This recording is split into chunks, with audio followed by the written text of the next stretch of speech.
For the fifth time, my son spread a glossy travel brochure across my coffee table, gushing about their upcoming family vacation, one I wasn't invited to. I'm 65 years old, and this time I decided I'd had enough. I booked a solo trip to Egypt with $3,000 from my pension. If they won't take me, fine. I'll start living for myself. My name is Lucy. I'm 65. Ever since my husband passed, I've raised my son Daniel on my own. I scraped and saved to put him through school, sold our old home to help him buy his own, and handed over most of my retirement checks to support his family. But over the years, every time Daniel and his wife took a trip, I was always left out. The first time, they said there wasn't enough room in the car. The second, the hotel reservation accidentally had no extra bed. The third, they told me I wasn't healthy enough. The fourth time, they didn't even bother making up an excuse. And now, the fifth time, watching their beach photos flood social media, I felt something inside me go cold. If I'm not welcome in their plans, maybe it's time I make some of my own. Let's see who really needs whom. That evening, Daniel came over with a big smile and a stack of colorful brochures. Mom, look at this place. Angela and I decided to take Aiden to the Maldives next month, just the three of us for a week. It's going to be great. He spread the images across the coffee table. The ocean's so blue, the beaches are so white. Aiden's going to love it. I set down my knitting and reached for my reading glasses. The pictures were stunning. Blue skies, palm trees, bungalows over turquoise water. It looked like something out of a dream. It's beautiful, I nodded. Aiden should really see the world. I paused, smiling. So, when do we leave? I should probably start packing. Daniel's face twitched. His smile faltered. He glanced down at the brochures, clearly fumbling for words. Mom, it's just that the Maldives is really far. The flight's long, and with your health. My health? I raised an eyebrow. The doctor said I was in excellent shape just 2 months ago. I know, he mumbled. It's not that. It's just the food, the climate, the whole environment. It might be hard for you to adjust, and with Aiden being so little, we'll need to focus on him. We might not have the energy, too. I see, I said quietly, keeping my tone even. Well, you three have a great time. Travel safe. Mom, don't be upset. I'll bring you back something nice, he offered quickly. Next time we do something closer to home, we'll bring you along, promise. Next time. I'd heard that line 4 times before. After he left, I sat on the sofa, staring at the brochures still lying on the table. The Maldives really were beautiful, but not for people like me. Not for mothers who'd outlived their usefulness. 3 days later, Daniel's social media began filling up with pictures. Aiden grinning at the airport, selfies on the plane, the three of them standing in crystal clear water, looking like a magazine family. Aiden's only 5. I've helped raise him since the day he was born. I've picked him up from preschool, sat by him through fevers and tantrums, taken him to the ER at 2 a.m., when Angela and Daniel were both too busy. I've held his hand through nightmares and taught him how to hold a spoon. But when it came time for a family vacation, I didn't make the cut. I remembered something my late husband once said. Lucy, when kids grow up, you have to learn to let go. You can't expect them to keep revolving around you. I wanted to argue with him then, but now I realized he was right. Still, being left out stings like hell. On the 4th day, Angela video called me. On screen, the 3 of them were sitting at a beachside restaurant, bathed in the glow of the setting sun. The scene looked like something off a postcard. Lucy, isn't it beautiful here? Angela said, panning the camera to show me the ocean in the distance. Aiden's having such a great time. He keeps saying he wishes you were here. Really? I forced a smile. Where is he? Let me see him. Aiden, come here. Grandma wants to see you, she called out. A few moments later, Aiden's little sunburned face appeared on the screen, lit up with a big smile. Grandma, I saw so many fish, and even a turtle. That's amazing, sweetie. I'm so proud of you. Just seeing him made my heart feel a little lighter. Did you miss Grandma? Yes, Aiden nodded. Why didn't you come with us, Grandma? Daddy said you didn't want to. I froze. My eyes shifted past the camera to where Daniel was sitting. He clearly heard Aiden, too. His face stiffened with discomfort, as he quickly scooped Aiden up and out of frame. Lucy, he's just a kid, Angela said with a tight smile. He doesn't know what he's saying. You rest at home. We'll be back before you know it. When the call ended, I just sat there on the couch, staring at the darkened screen. Aiden's words pierced through me like a blade. So that's the story they were telling, that I didn't want to come, not that I wasn't invited. I started replaying everything in my head. After Daniel graduated from college, I sold the house I'd lived in for over 30 years to help him with the down payment on his own. I moved into a tiny one-bedroom apartment in an aging building, a place just big enough for me and no one else. When he got married, I gave them every last penny of my savings to help cover the wedding, the furniture, the appliances. When Angela got pregnant, I quit my part-time job at the grocery store to stay home and take care of her. And when Aiden was born, he became my whole world. I gave him the best of everything I had, my time, my energy, my heart. And what have I received in return? Excuses, empty promises, repeated exclusion, masked as next time we'll bring you. That night, Daniel posted again, a smiling family photo from their overwater bungalow with the caption, "Perfect family time. Grateful for everything. Perfect family time? Am I not part of that family?" I shut off my phone but couldn't fall asleep. I tossed and turned into the early hours of the morning. My husband's words came back to me, his voice soft but firm. "Lucy, live for yourself. Stop orbiting other people." Maybe he was right. Maybe it's time I start thinking about me. The next morning, I went to the bank and withdrew my savings. I'd kept that money aside in case Daniel ever needed help, but now I decided to use it for something else, for me. That afternoon, I walked into a travel agency and signed up for a 15-day group tour to Egypt. The girl at the front desk looked like she belonged on a magazine cover, sunny, young, full of excitement. She tapped at her keyboard and beamed at me. "Solo traveler, that's awesome! This one's our most popular package: pyramids, Luxor, temples, Nile River cruise, and even a sunrise campout in the Western Desert." I nodded, picked up the pen, and signed the last page of the confirmation form. "Yeah," I said with a smile. "It's time I do something just for me." $3,000, almost 3 months of my Social Security checks. I used to hesitate over every dollar, but not this time. This time, I wanted to spend it boldly. I wanted to stand in front of the Sphinx and listen to the wind echo through ancient stone. I wanted to sleep on the open deck of a cruise ship, stars glittering above the Nile. I wanted to bite into charcoal-grilled street meat and drink syrupy mint tea until I could taste life again. Until I could say, "I'm still here." When Daniel and his family got back, I was packing my suitcase. They knocked on the door just as I was debating whether or not to bring my new windbreaker. "Mom, we're back." Daniel's voice came through the door, bright and cheerful. "We brought you something." I opened it to find the three of them, slightly tanned, tired, but in good spirits. Aiden saw me and ran straight into my arms, wrapping himself around my legs. "Grandma, I missed you so much." Aiden beamed up at me, his little face flushed and glowing. "I brought you a shell." I knelt down and wrapped him in a hug. Just like that, most of my anger melted away. No matter what, Aiden was innocent. He truly loved me. "Grandma missed you too," I said, kissing his warm cheek.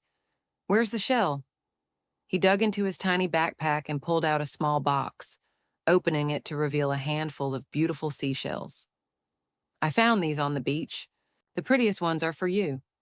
"Thank you, sweetheart. Grandma loves them." I took the box, my heart filling with a quiet warmth. Daniel and Angela followed him inside, their arms loaded with shopping bags. "Lucy, look." Angela held up a silky blue scarf. "We got this for you. It's real silk, super light, and this coconut oil, great for your skin." "Thanks," I replied politely, accepting the gifts. Daniel glanced around the living room and his eyes landed on the open travel brochure on the coffee table. "Mom, what's this?" "I'm going to Egypt next week," I said calmly. "A 15-day group tour." Silence fell over the room. Daniel and Angela exchanged surprised glances. "Egypt?" Daniel frowned. "Mom, that's really far. We're just worried about you going alone." "What's there to worry about? I'm not a child," I said, continuing to fold clothes into my suitcase. "And I'm going with a group. It's perfectly safe." But Egypt can be tough, Angela said gently. The climate, the food, it might not be comfortable for you. Maybe wait until Daniel has time and we'll go somewhere closer together. I stopped what I was doing and looked at them. Weren't you the ones who said I wasn't fit for long trips? Now you're worried? My voice was steady but cold. Mom, that's not what we meant, Daniel began. What did you mean then? I cut him off. I wasn't invited to the Maldives, so I chose somewhere I could go. Besides, I've already paid. Not going would be a waste. How much did you pay? Daniel asked.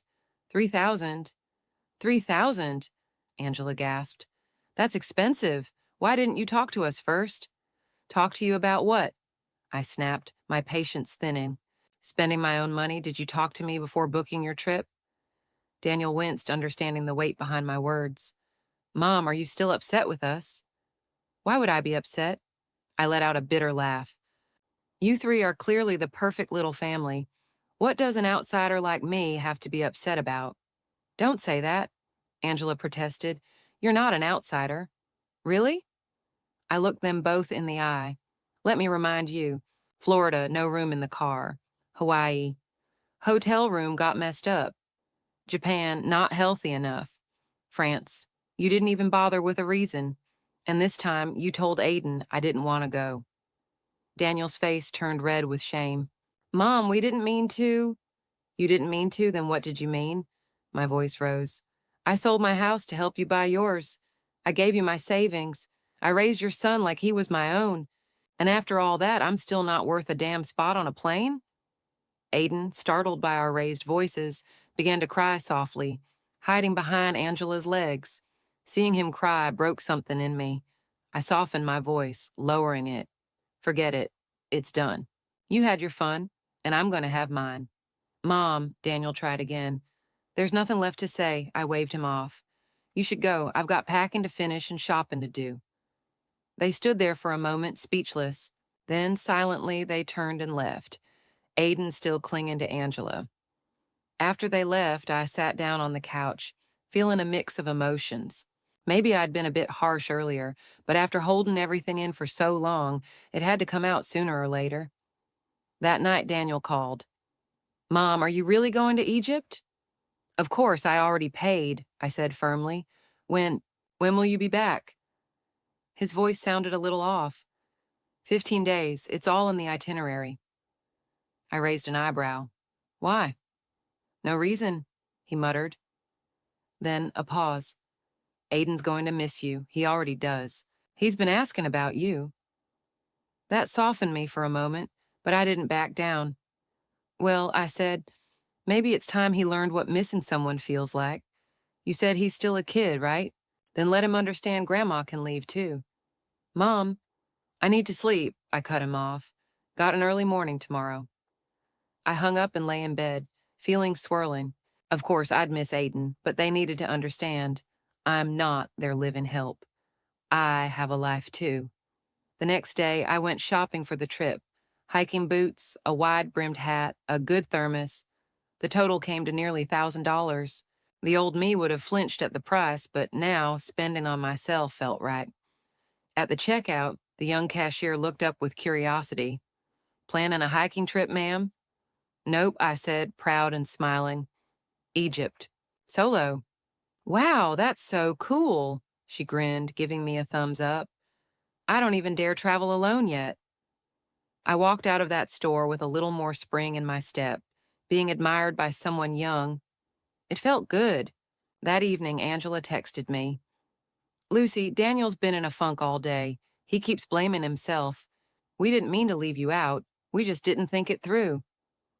Her words made my heart soften, but then I remembered all those years, all those times. I replied, It's okay. What's done is done. I'm focusing on myself now. Another message came quickly. Aiden's been asking when you'll come see him again. That one hit harder. Aiden was my weakness. I'd give anything for him, but this time I needed to stay the course.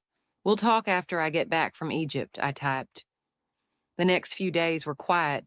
Daniel and Angela didn't stop by and barely called. I kept myself busy packing, reading travel blogs, making lists. It felt good to think only of myself. The night before my departure, I was doing one final luggage check when the doorbell rang. I opened it, and there stood Aiden in his pajamas, barefoot, clutching a stuffed animal. His eyes were red. He'd clearly snuck out. Aiden, what on earth? I scooped him up instantly. Do your parents know you're here? He shook his head. No, I snuck out. Grandma, are you really leaving? My heart broke in an instant. I crouched down, holding him close. Grandma's just going on a little trip. I'll be back real soon, I promise. But Daddy said you're mad, that you don't want us anymore. His voice cracked and the tears came.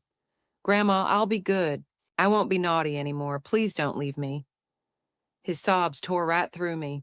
In a child's mind, my leaving meant abandonment. In his little world, it meant I didn't love him. Oh, sweetheart, I whispered, hugging him tight. Grandma could never stop loving you. Never, ever. You're my favorite person in the whole world. Then why are you going? He cried into my shoulder. I don't want you to go. How do you explain to a 5-year-old the weight of adult resentment?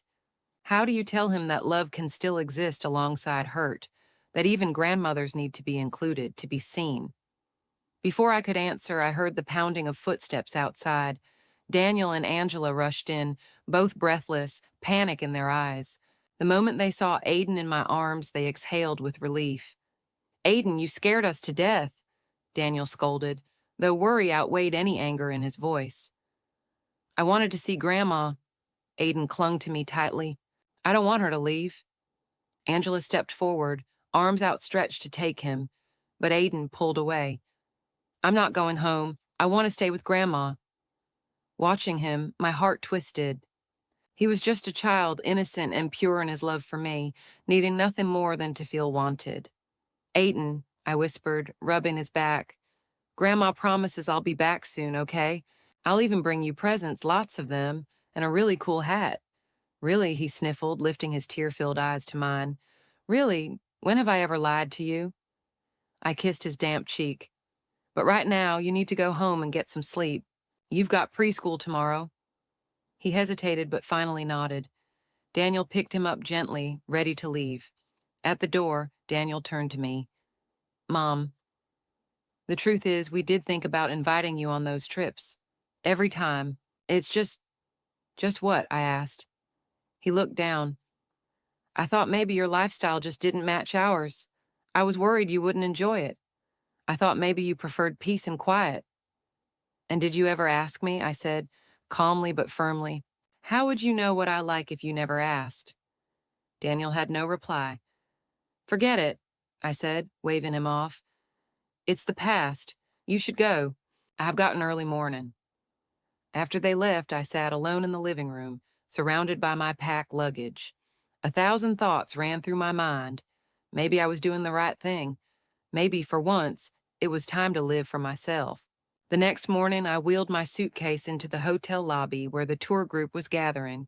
Our guide, Khaled, a cheerful Egyptian in his 30s, stood out front holding a little flag, greeting everyone with a wide smile and a booming voice.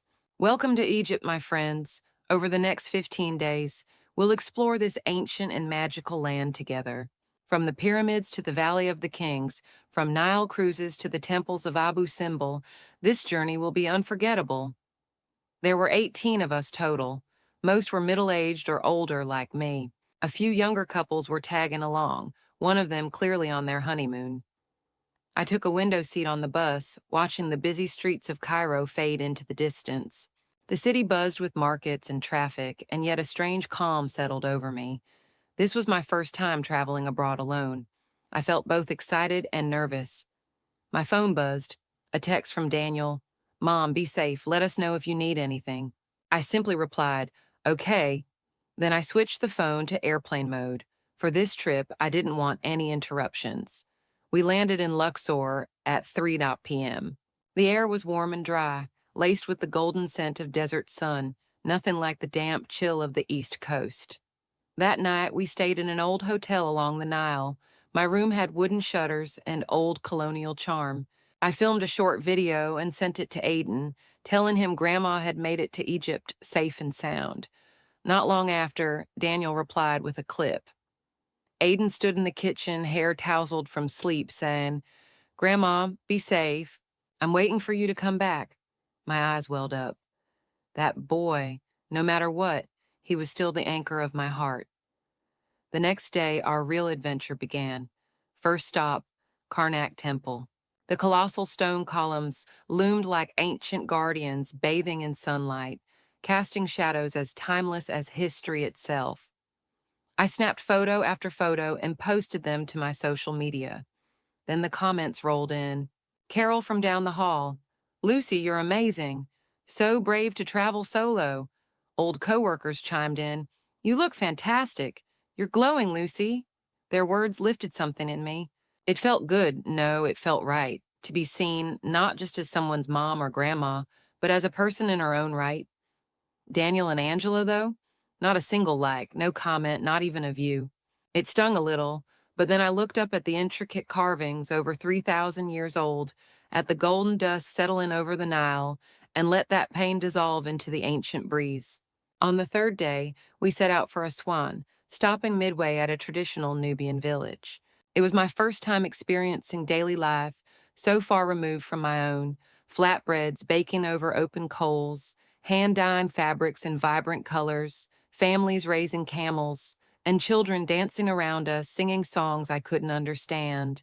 There was an older gentleman in our group from Atlanta named Charles. He was 76, just a few years older than me, and his story shook something inside me. "My wife passed 3 years ago," he said, as we sat sipping mint tea under a woven canopy. "My 2 kids live in Singapore and Amsterdam. They're too busy to come home, so I just sat on my couch in Georgia staring at the wall for months. One day, I woke up and thought, enough. I packed my bag and left. This is my 12th solo trip abroad." 12? I blinked at him in awe. He laughed heartily. "What's there to be afraid of? We only get one life. I wasn't put here to be scenery in someone else's story. My kids have their lives, and I deserve to have mine." His words hit me like a hammer. Right then, I realized maybe I needed to be more like Charles, to stop anchoring my whole identity to my son and grandson, to stop waiting for them to find time or to look back. I needed my own world. On the fourth day, we traveled south of Luxor and visited a marvel carved straight into the cliffs, Abu Simbel. Golden morning light poured over the massive statues of Rameses II, their faces calm and proud, as if silently telling stories of thousands of years past. Below them stretched the still blue waters of Lake Nasser, the mirror of heaven and stone, like a secret shared between earth and sky. Standing at the viewing platform, wind from the desert brushing against my cheeks, I felt something open in my chest, something I hadn't known was closed. Peace. Space to breathe. And I thought of Greg, my late husband. If he were still alive, we would have come here together. He always said he wanted to see a real pyramid, to stand by the Nile and take a photo for the mantle. But now I was here on my own. It was still good, still full, still mine. My phone buzzed. It was a video call from Aiden. He was sitting at the dinner table, spoon in one hand, grinning as he saw me. "Grandma, where are you? That looks amazing." I turned the camera toward the lake. "This is Lake Nasser, sweetheart, and that's Abu Simbel behind me. Isn't it beautiful?" "Whoa, that's so cool." He clapped his little hands. "Are there crocodiles in the lake?" "There are, but Grandma's not afraid." I smiled. "Because Grandma is super brave." He giggled, showing those 2 little front teeth I adored. "I believe you." In the corner of the screen, I could just make out Daniel and Angela at the dinner table, too. They stayed off camera. They didn't say a word. My heart fluttered with something unspoken, but Aiden's laugh, light and clear like the wind along the Nile, blew it all gently away. On the 5th day, we entered the edge of the Sahara. Miles and miles of golden sand stretched out before us, glowing like a silent, burning sea under the sunset. For the first time in my life, I climbed onto a camel. I was nervous at first, the way my body rocked with each step, but that fear soon gave way to something exhilarating, something new. Some of the younger travelers helped me take photos, and I posted one of myself, smiling atop a dune. First time on a camel, feeling like an adventurer. It blew up near even classmates I hadn't spoken to since high school chimed in. Lucy, you look 10 years younger. And they meant it. It felt good, no, powerful, to be seen as vibrant, alive, not defined by motherhood or widowhood or quiet sacrifice. But still, no comment, no like, not a word from Daniel or Angela. And that absence began to gnaw at me. Was something wrong? That night, I made the call. Daniel, is everything okay? We're fine, Mom, he said, his voice tired. How's the trip? Wonderful. Egypt is amazing. I hesitated. How's Aiden? He just went to bed, Daniel said, then paused. Mom, when exactly are you coming back? I frowned. Didn't I send you the itinerary? I've got 10 more days here. Oh, right. His tone was awkward. Just checking. Be safe, okay? We'll be here when you get back. After I hung up, something felt off. It wasn't simple concern. It was calculation, a measuring of time. When I'd return, when they'd have me back in orbit. But I couldn't quite put my finger on what exactly was wrong. Over the next few days, we visited more places, each more breathtaking than the last. We cruised along the Nile on a small boat, stargazing at night, drifting past Luxor's farmlands and ancient temples by day. We stopped in Hurghada, a Red Sea town where the water shimmered like glass and schools of fish darted between my feet. Then we wandered through the old city of Heliopolis, just south of Cairo, where crumbling walls whispered the pride and wisdom of ancient Egyptians. Every day brought a new view to fall in love with, and at every stop, I felt a new version of myself stirring awake. On the 10th night, we stayed in a Bedouin tent camp nestled in an oasis on the edge of the Red Sea desert. Colorful fabrics draped the tents, carpets blanketed the ground. Above us, stars blinked like secrets in the vast desert sky. After dinner, we gathered around a campfire. A group of young Bedouins picked up drums and an aoudi, singing ancient ballads in voices that seemed to echo straight from the heart of the dunes. Wind-carved, haunting, beautiful. In that moment, I felt something I hadn't in years, joy and freedom. Not the kind that comes from escape, but from reclaiming something lost. I realized then, it's not that I don't love my family. Of course I do, always have. But I also want to be loved back with respect. I want to belong not as a given, not as a silent fixture in the corner, but as a person who matters.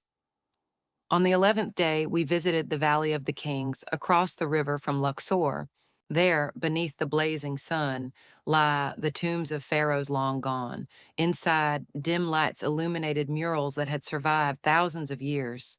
I stood before the resting place of Tutankhamun, staring at the intricate paintings about life, death, and eternity, and felt a strange, serene calm. A human life is short, painfully short, and I had spent most of mine pouring every ounce of myself into others, never pausing to truly see me. As I turned to leave the tomb, my phone rang. It was an unknown number. "Hi, is this Miss Lucy Harris?" said a young female voice. "Yes, speaking," I replied, slightly puzzled. "I'm calling from First United Bank to confirm a recent transaction. Did you make a $3,000 payment to a travel agency in Egypt?" "Yes, that was me," I said. "Great, thank you. We've also noticed several recent purchases, outdoor gear, apparel, and local crafts, totaling around $4,000 over the past 2 weeks. Were those authorized by you as well?" I frowned slightly, but answered, "Yes, all of them." "Understood. It's just a routine check. The spending pattern is a bit outside your usual activity," she explained politely. After I hung up, a strange discomfort settled over me. Outside my usual spending pattern. What's that supposed to mean? Just because I'm an older woman, I'm only allowed to buy groceries and blood pressure meds? I'm not supposed to live. I shook it off quickly. This trip, this moment of my life, is the first time I've truly lived for me. No one gets to define that, not even a bank algorithm. On the 12th day, we arrived in Cairo's Islamic Old Town. We wandered through narrow stone alleyways where boys played soccer at the corners and old men sat outside tea houses basking in the sun. The air was thick with the long, echoing calls to prayer. I stood before an ancient mosque, its worn brick walls and sun-aged bronze doors quietly majestic. For reasons I couldn't explain, I felt completely at peace. Inside a tiny artisan shop, I found the perfect headscarf for Aiden, a boy's keffiyeh edged with colorful embroidery and patterned with hieroglyphs and little cats, symbols of the Egyptian goddess Bastet. For myself, I picked out a light golden shawl, soft as morning light over the Nile. The shopkeeper, a warm Egyptian man, looked at me curiously. "You travel alone?" he asked with surprise and admiration. "Respect, madam. You have a strong heart." I smiled. It took me a while to realize I could. As he handed me my wrapped purchases, he added, "My own mother would never dare travel alone. You're inspiring." His words landed gently but firmly, like a hand over my heart. Over these past few days, I'd heard that phrase over and over. "You're brave. You're different." Those voices felt like sunlight pouring into a room that had been locked for years. For the first time, I really looked in the mirror and I saw it clearly. I was never just valuable because I was needed. I was valuable because I exist, because I am. And I am extraordinary. That night, in my hotel room, I was sorting through the hundreds of photos I'd taken: sunrises over temple ruins, golden sand dunes, Nile River sunsets, candid moments where I was laughing with people I'd only just met. Each image wasn't just a snapshot of the world. I saw in those pictures a version of myself I'd almost forgotten existed. A woman who smiled freely, a woman who belonged to herself. Then my phone rang. It was Daniel. "Mom, are you okay?" His voice was tight with worry. "I saw on the news there's a big windstorm in Egypt. Are you safe?" "I'm fine. The wind isn't bad, and we're indoors anyway." I was touched. Maybe he did care more than I gave him credit for. "We're heading back tomorrow. I'll be home the day after." "Thank God," he exhaled heavily. "Aiden's been talking about you nonstop. He keeps saying he wants you to tell him Egypt stories when you get back." "I've got plenty, and gifts for everyone," I said, smiling. "Even a little something for you and Angela." There was a pause. Then Daniel said, his voice thick, "Mom, I'm sorry, we were wrong." I blinked. I hadn't expected him to say that, not so directly. "It's okay," I said quietly. "The past is past." "No," he said, more firmly this time. "I need to say it. I need you to hear it. These days, without you, it's made me realize just how much you mean to this family. Aiden asks for you every night. Angela even said the house feels cold without you in it. We were selfish. We just expected you to orbit around us. We never stopped to ask what you wanted or needed." His words hit me harder than I expected. My eyes welled up. This was the apology I'd been waiting for. Not just words, but recognition. "Mom, can you forgive us?" His voice cracked. "I promise we'll never leave you out again." "Silly boy," I said, wiping a tear. "Of course I forgive you. I'm just glad you finally see it. We can't wait for you to come home," he said, then hesitated. "And there's something else, something we need your help with." I straightened. "What is it? Is Aiden okay?" "Aiden's fine," he said quickly. "It's something else. I'd rather talk about it when you're home." "All right," I said, though a knot formed in my stomach. I couldn't shake the feeling that something wasn't right. The next day, we began our journey back. On the flight, I looked out the window at the endless stretch of desert below. The past 2 weeks felt surreal, like a vivid dream, but it had changed me. This trip didn't just open my eyes to the world, it opened my eyes to myself. And I knew now, no matter your age, you deserve a life that's your own. We landed just after 9 p.m. Daniel and Angela were waiting at the gate with Aiden, even though it was hours past his bedtime. "Grandma!" Aiden ran toward me and hugged my legs tight. "I missed you so much." "I missed you too, sweet boy," I said, crouching down to embrace him. He felt thinner. "Have you been eating okay?" "Yes, but it's not as yummy as Grandma's food," he pouted. "Did you bring me something?"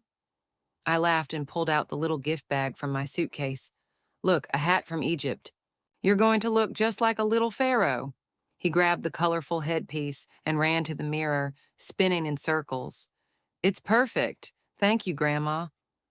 Seeing him happy filled me with warmth. No matter what happened, this child would always be my softest spot. Back home, I started unpacking and handing out souvenirs, a silk tie for Daniel, a skincare set for Angela. Mom, this is too much, Angela said gently, embarrassed as she accepted the gift. You shouldn't spend so much on us. It's fine, I replied with a smile. It's my money. I'm finally learning to spend it with joy. This trip taught me something important. Money's meant to be used, not just saved. Daniel and Angela exchanged a quick glance, but said nothing. By the time I finished unpacking, it was late.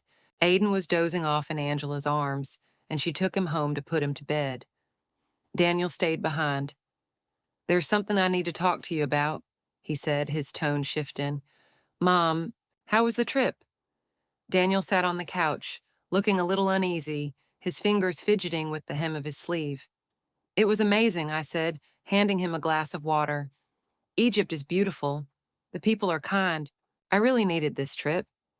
I paused, then asked, And you? How have things been at home? He hesitated. It's been okay. He glanced at me, then looked away. Mom, there's something I need to tell you. Just from his tone, I knew it wasn't going to be good.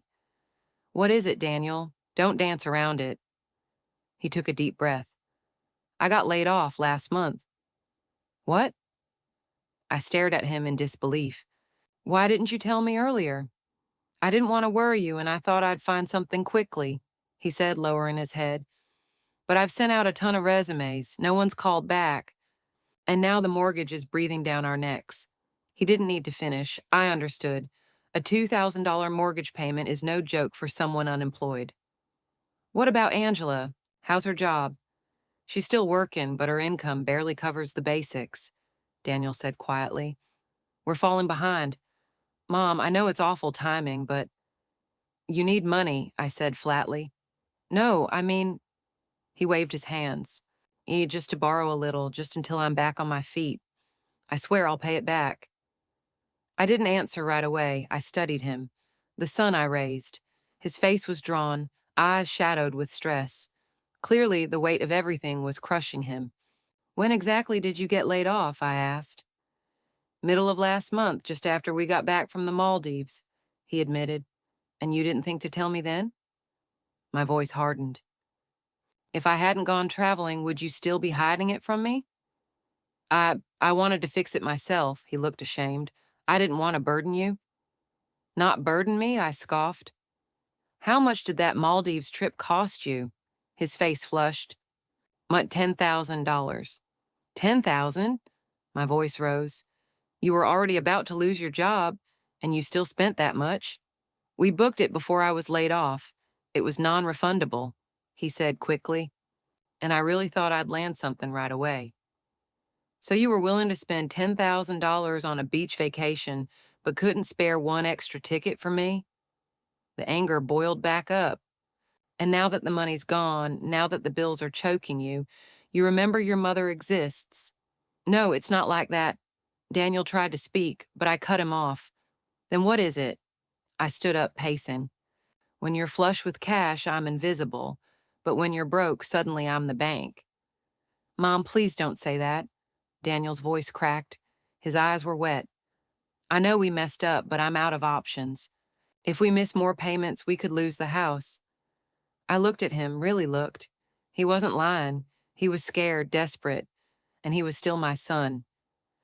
But this trip taught me something vital. Unconditional love does not mean unconditional sacrifice. Give in without boundaries only teaches people to keep taking. How much do you need? I asked, my tone level. Just 3 months, 6,000, he said cautiously. I promise I'll find something soon. I'll pay you back. And if you don't, I asked. I'll figure something out, he said, his voice almost a whisper. Mom, I'll lend you the money, but on one condition, I said after a long silence. Anything. Just name it, Daniel replied quickly, almost too eagerly. 3 conditions, actually, I corrected him, sitting up straight. First, this is a loan, not a gift. You'll sign a note and pay it back in 3 months. Second, from now on, if there's a family vacation, I'm included. No more leaving me out.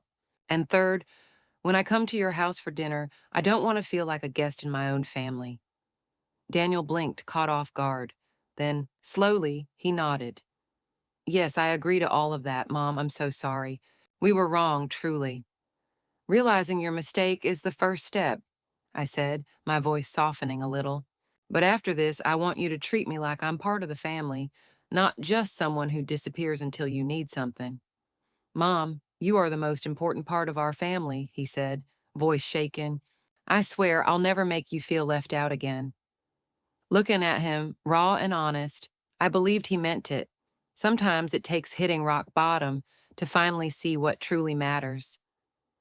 The next morning, I went to the bank and withdrew $6,000.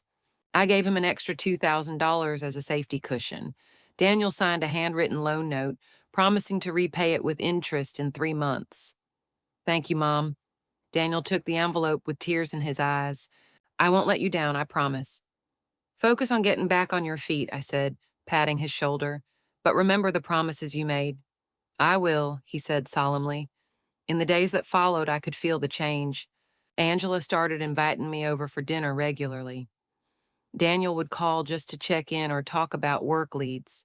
Aiden clung to me like glue, always begging for more Egypt stories. A month later, Daniel called, sounding breathless and excited. Mom, I got a job, he said. The pay isn't as high as before, but the company has potential and it's close to home.